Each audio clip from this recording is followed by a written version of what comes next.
नमस्कार, दिन भर की बड़ी खबरों में आपका स्वागत है। मैं हूं शिवानी। आज की खबर में बात होगी कल से शुरू हो रहा संसद सत्र। पहले ही दिन भाजपा को विपक्ष देगा झटका की। वहीं हार से डरी बीजेपी पेट्रोल डीजल करेगी 20 रुपए सस्ता की। साथ ही राहुल गांधी का पीएम मोदी पर बड़ा हमला और अंतरकलह से परेशान आरएसएस बीजेपी अध्यक्ष सहित कई बड़े बदलाव की। वहीं यूपी उपचुनाव में 10 में से 8 सीटों पर भाजपा की करारी हार की और महाराष्ट्र में एनडीए गठबंधन को बड़ा झटका की। इसी के साथ आज दिन भर की सभी बड़ी और प्रमुख खबरों को जानेंगे विस्तार से। उससे पहले एक नजर सुर्खियों पर। संसद सत्र कल से शुरू। पहले ही दिन बीजेपी को लगेगा तगड़ा झटका। स्पीकर का चुनाव, सरकार बहुमत साबित करेगी। पीएम का भाषण, जानिए 10 दिनों में क्या क्या होगा।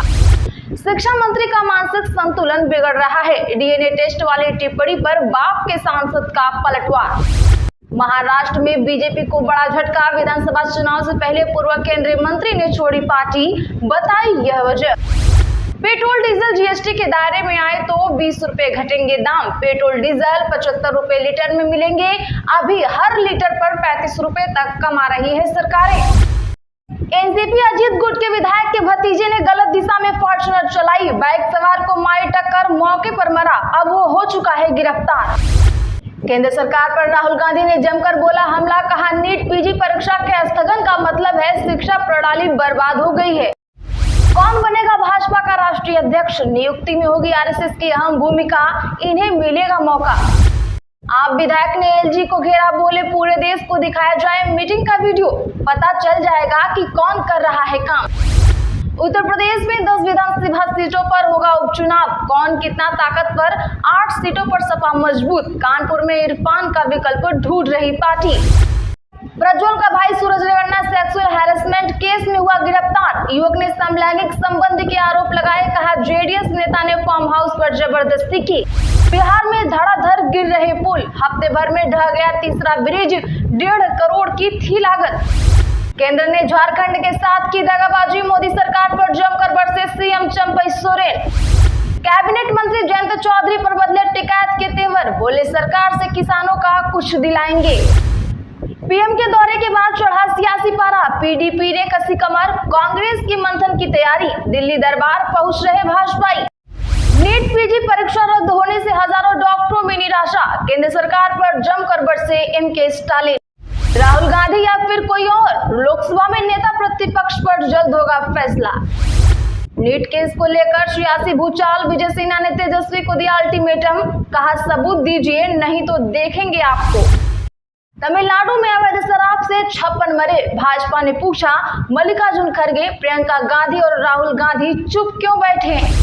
मायावती ने भतीजे आकाश आनंद को फिर उत्तराधिकारी बनाया। नेशनल कोऑर्डिनेटर भी बने। 47 दिन पहले पद से हटाकर कहा था अभी ये मैच्योर नहीं है। जोधपुर में पुलिस के सामने लोगों ने क्या पथराव, देखे वीडियो। उपद्रव के तीसरे दिन भी हालात तनावपूर्ण। लोग घरों से नहीं निकले। अब तक 43 लोग हो चुके हैं गिरफ्तार। हिंदुजा परिवार एक ही दिन में बरी। नौकरों के शोषण मामले में शिकायतकर्ताओं ने आरोप वापस लिया। कहा हमें गुमराह किया गया था। अरुणाचल में बादल फटा, लैंडस्लाइड और बाढ़ देखा गया। बता दें कि असम में 4 लाख लोग हैं प्रभावित। 37 लोग मरे। एमपी समेत 11 राज्यों में आज भारी बारिश का अलर्ट। चलिए अब जानते हैं बड़ी और प्रमुख खबरों को विस्तार से। उससे पहले वीडियो को एक लाइक जरूर करें। साथ ही आपसे रिक्वेस्ट, खबर को आखिर तक जरूर देखें। कल से संसद सत्र शुरू। बीजेपी को लगेगा तगड़ा झटका। स्पीकर का चुनाव, सरकार बहुमत साबित करेगी। पीएम का भाषण, जानिए 10 दिनों में क्या क्या होगा। जी हां, आपको बता दें कि 9 जून को प्रधानमंत्री नरेंद्र मोदी के शपथ लेने के साथ ही 18वीं लोकसभा का कामकाज शुरू हो गया। लोकसभा का पहला सत्र 24 जून से शुरू होगा और ये 3 जुलाई तक चलेगा। बता दें कि 10 दिन में कुल 8 बैठकें, 29 और 30 को छुट्टी ही होगी। सबसे पहले प्रोटेम स्पीकर भर्तृहरि महताब राष्ट्रपति भवन जाकर शपथ लेंगे। इसके बाद वे सुबह 11 बजे लोकसभा पहुंचेंगे। शुरुआत के 2 दिन यानी 24 और 25 जून को प्रोटेम स्पीकर नए सांसदों को शपथ दिलाएंगे। इसके बाद 26 जून को लोकसभा स्पीकर का चुनाव होगा। वहीं 27 जून को राज्यसभा का 264वां सत्र शुरू होगा। इसी दिन राष्ट्रपति द्रौपदी मुर्मू लोकसभा और राज्यसभा के ज्वाइंट सेशन को संबोधित करेंगे। इसके बाद प्रधानमंत्री मोदी बोलेंगे। वहीं इस दौरान बीजेपी को तगड़ा झटका लगते हुए देखा जा रहा है। बता दें कि पिछले हफ्ते नीट परीक्षा में हुई गड़बड़ी, 3 क्रिमिनल लॉ, लोकसभा चुनाव के बाद शेयर बाजार में हुई गड़बड़ी के आरोपों पर विपक्ष इस बार हंगामा कर सकता है। वहीं पहले दिन तो अभी प्रोटेम स्पीकर को लेकर भी बड़ा हंगामा होने वाला है। शिक्षा मंत्री का मानसिक संतुलन बिगड़ रहा है, डीएनए टेस्ट वाली टिप्पणी पर बाप के सांसद का पलटवार। जी हां, बता दें कि राजस्थान के शिक्षा मंत्री मदन दिलावर बांसवाड़ा डूंगरपुर से भारत आदिवासी पार्टी के सांसद राजकुमार रॉय के बयान पर टिप्पणी कर विपक्ष के निशाने पर आ गए हैं। दरअसल बता दें कि सांसद रॉय ने कहा था कि मैं आदिवासी हूं, आदिवासी समुदाय हिंदू नहीं हूं, इसलिए मैं हिंदू धर्म को नहीं मानता हूं।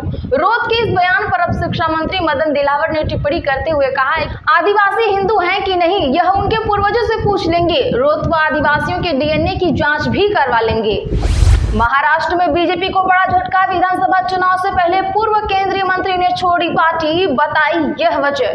दरअसल लोकसभा चुनाव में पार्टी के खराब प्रदर्शन के कुछ दिनों बाद पूर्व केंद्रीय मंत्री सूर्यकांत पाटिल ने आज भाजपा की प्राथमिक सदस्यता से इस्तीफा दे दिया। उन्होंने पार्टी छोड़ने के बाद कहा कि मैंने पिछले 10 वर्षों से बहुत कुछ सीखा है, मैं पार्टी के आभारी हूँ। सीट बंटवारे के दौरान हिंगोली सीट एकनाथ शिंदे के नेतृत्व वाले शिवसेना के लिए छोड़ दी गई थी। आम चुनाव के दौरान भाजपा ने उन्हें हदगांव हिमायतनगर विधानसभा क्षेत्र के चुनाव प्रमुख की जिम्मेदारी दी थी। शिवसेना हिंगोली सीट उद्धव ठाकरे के नेतृत्व वाले गुट से हार गई थी। पेट्रोल डीजल जीएसटी के दायरे में आए तो 20 रुपए घटेंगे दाम। पेट्रोल डीजल 75 रुपए लीटर में मिल रहे, अभी हर लीटर पर 35 रुपए तक कमा रही है सरकारें। जी हां, बता दें कि आने वाले दिनों में पेट्रोल डीजल की कीमतों में गिरावट देखने को मिल सकती है। सरकार पेट्रोल डीजल को जीएसटी के दायरे में लाने पर विचार कर रही है और अगर ऐसा होता है तो पेट्रोल और डीजल की कीमत में 20 रुपए लीटर तक की कमी देखने को मिल सकती है। यानी दिल्ली के हिसाब से इनकी कीमत 75 रुपए लीटर पर आ जाएगी। आपको बता दें कि कल यानी 22 जून को वित्त मंत्री निर्मला सीतारमण ने जीएसटी काउंसिलिंग की मीटिंग की। इसमें वित्त मंत्री ने कहा कि केंद्र सरकार पेट्रोल और डीजल को जीएसटी के दायरे में लाने के लिए तैयार है। अब राज्यों को इसके बारे में फैसला लेना है, राज्यों के साथ आकर इसकी दरें तय करनी होंगी। वैसे आपको क्या लगता है, इनके दामों में एक भी पैसा कम होगा? कमेंट जरूर करें। केंद्र सरकार पर राहुल गांधी ने जमकर बोला हमला, कहा नीट पीजी परीक्षा के स्थगन का मतलब है शिक्षा प्रणाली बर्बाद हो गई है। जी हां, बता दें कि कांग्रेस नेता राहुल गांधी ने राष्ट्रीय पात्रता व प्रवेश परीक्षा स्नातकोत्तर को स्थगित करने को लेकर आज प्रधानमंत्री नरेंद्र मोदी पर निशाना साधा है। कहा कि यह एक और दुर्भाग्यपूर्ण उदाहरण है कि शिक्षा प्रणाली बर्बाद हो गई है। केंद्रीय स्वास्थ्य मंत्रालय ने आज कहा कि 23 जून को होने वाली नीट पीजी प्रवेश परीक्षा को स्थगित करने का फैसला किया गया। राहुल गांधी ने एक्स पर पोस्ट किया, अब नीट पीजी भी स्थगित हो गया है। यह नरेंद्र मोदी के राज में बर्बाद हो चुकी शिक्षा व्यवस्था का एक और दुर्भाग्यपूर्ण उदाहरण है। भाजपा राज में छात्र अपना करियर बनाने के लिए पढ़ाई नहीं, अपना भविष्य बचाने के लिए सरकार से लड़ाई लड़ने को मजबूर हैं। अब यह स्पष्ट है कि हर बार चुपचाप तमाशा देखने वाले PM Modi paper leak racket और शिक्षा माफिया के आगे पूरी तरह से बेबस हैं। आप विधायक ने एलजी को घेरा, बोले पूरे देश को दिखाया जाए मीटिंग का वीडियो, पता चल जाएगा कि कौन कर रहा है काम। जी हां, बता दें कि आप नेता व विधायक सौरभ भारद्वाज ने दिल्ली के उपराज्यपाल को घेरते हुए हरियाणा सरकार पर भी निशाना साधा है। उन्होंने हरियाणा सरकार पर पानी रोकने का आरोप लगाया है। उन्होंने बताया कि आज दिल्ली के पानी संकट को लेकर आपका एक प्रतिनिधि मंडल एलजी विनय कुमार सक्सेना से मिला। इस दौरान आपके राज्यसभा सांसद और विधायक मौजूद रहे। सौरभ भारद्वाज ने कहा कि आप प्रतिनिधि मंडल ने एलजी साहब से हरियाणा से बातचीत करने को कहा है। एलजी ने आश्वासन दिया है कि ये हरियाणा सरकार से बातचीत करेंगे और प्रयास करेंगे कि दिल्ली को पानी मिल जाए।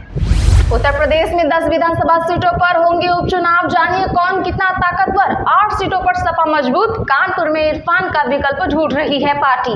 जी हां, यूपी की 10 विधानसभा सीटों पर उपचुनाव होने हैं। 9 विधायक सांसद बन गए हैं। एक सीट पर सपा विधायक इरफान सोलंकी को 7 साल की सजा हुई है, उनकी विधायकी चली गई है। विधानसभा की 10 सीटों पर उपचुनाव के लिए हर पार्टी मंथन कर रही है। लोकसभा चुनाव के नतीजों से सामने आए आंकड़ों के मुताबिक 8 सीटों पर सपा का पलड़ा भारी है। एक सीट पर भाजपा और एक अपना दल मजबूत स्थिति में है। सीट शेयरिंग के साथ साथ कैंडिडेट कौन होगा, अब इस पर भाजपा गठबंधन और सपा गठबंधन में मंथन चल रहा है। नियमानुसार रिक्त सीटों पर 6 महीने के अंदर चुनाव कराना होता है। ऐसे में इलेक्शन कमीशन जल्द ही यूपी में उपचुनाव की अधिसूचना जारी कर सकता है। पीएम के दौरे के बाद चढ़ा सियासी पारा, पीडीपी ने कशी कमर, कांग्रेस की मंथन की तैयारी, दिल्ली दरबार पहुंच रहे भाजपाई। दरअसल बता दें कि प्रधानमंत्री नरेंद्र मोदी के जम्मू कश्मीर के 2 दिवसीय दौरे के बाद अब प्रदेश में राजनीतिक हलचल बढ़ने लगी है। जी हां, राष्ट्रीय राजनीतिक दलों के बाद क्षेत्रीय दल भी एक्शन मोड में आ रहे हैं। चुनाव आयोग ने भी मतदाता सूचियों को 20 अगस्त तक अपडेट करने का निर्देश जारी कर दिया है। आयोग ने पहले ही संकेत दिया है कि वह प्रदेश में विधानसभा चुनाव की तैयारी कर रहा है। वहीं कांग्रेस ने 27 जून को विधानसभा चुनाव को लेकर बैठक बुलाई है। भाजपा में भी बैठक का दौर जारी है। नेताओं और कार्यकर्ताओं को जनता के बीच जाने के लिए कहा गया है। हालांकि पीएम मोदी के दौरे से पहले ही प्रदेश में चुनाव प्रभारी की घोषणा कर दी गई थी। इसकी जिम्मेदारी केंद्रीय मंत्री जी कृष्णा रेड्डी को सौंपी गई है। हालांकि अभी उनका प्रदेश में दौरा नहीं हो पाया है। ऐसे में खबर मिल रही है कि भाजपा के प्रदेश नेता उनके दिल्ली दरबार में पहुंचना शुरू हो गए हैं। तो आज के लिए बस इतना ही। अगर चैनल पर नए हैं तो चैनल को अभी सब्सक्राइब करें, बगल में घंटे के निशान को जरूर दबा लें, वीडियो को लाइक शेयर कर हमारा सपोर्ट जरूर करें।